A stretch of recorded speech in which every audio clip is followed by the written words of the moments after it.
The Church of Jesus Christ is largely sleeping. It's like a great bedroom. And you have all the Christians in bed, and they're all sleeping. And they're saying, please, don't wake me up. I want to sleep on. And of course, when God starts to operate a revival, people cannot sleep. You can't sleep in church when the Spirit of God awakes the people. Look at the first verse of this 52nd chapter. Awake! Awake! Put on strength! Wake it up, you sleepy Christians! Awake, thou that sleepest! Arise from the dead! Christ will give you life! Keep this in mind from an old man. There is no finality to the Christian life this side of eternity. We pray that some of us may go to our own funeral tonight and die to self and end all the failure and all the weakness. Why should a person come to the cross? Why should a person embrace death with Christ? Why should a person be willing to go in identification down to the cross and into the tomb and up again? I'll tell you why. Because it's the only way that God can get glory out of a human being. If I were to ask you tonight, you're saved, do you say, yes, I'm saved? When?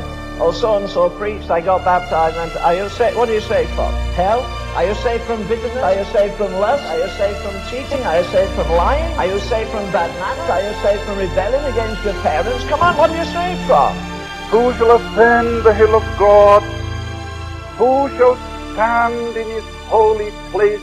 He that hath clean hands and a pure heart, who hath not lifted up his soul to vanity, nor sworn deceitfully, he shall receive the blessing of the Lord. And there's no room for him in the inn. He got a bit older, there was no room in his family. His family turned on him. He went to the temple, no room in the temple turned on him. And when he died, there was no room to bury him. He died outside of the city. Well, why in God's name do you expect to be accepted everywhere? How is it the world couldn't get on with the holiest man that ever lived, and it can get on with you and me? Have we compromised? Have we compromised? Have we no spiritual stature? Have we no righteousness that reflects on their corruption? He that is from above is above all. I want to say to you, Christians, don't go around apologizing for him. Don't go around worried because you can't make his doctrines fit in with what you've learned in school. All you learned in school was one fallen head instructing another fallen head.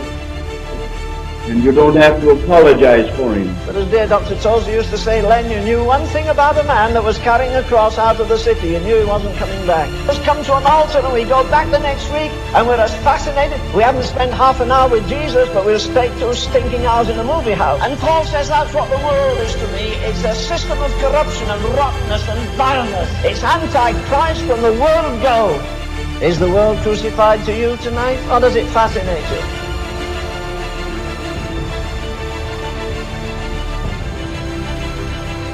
Do we not need a very much greater conception of how tremendously valuable a true expression of the church is to the Lord? It's priceless.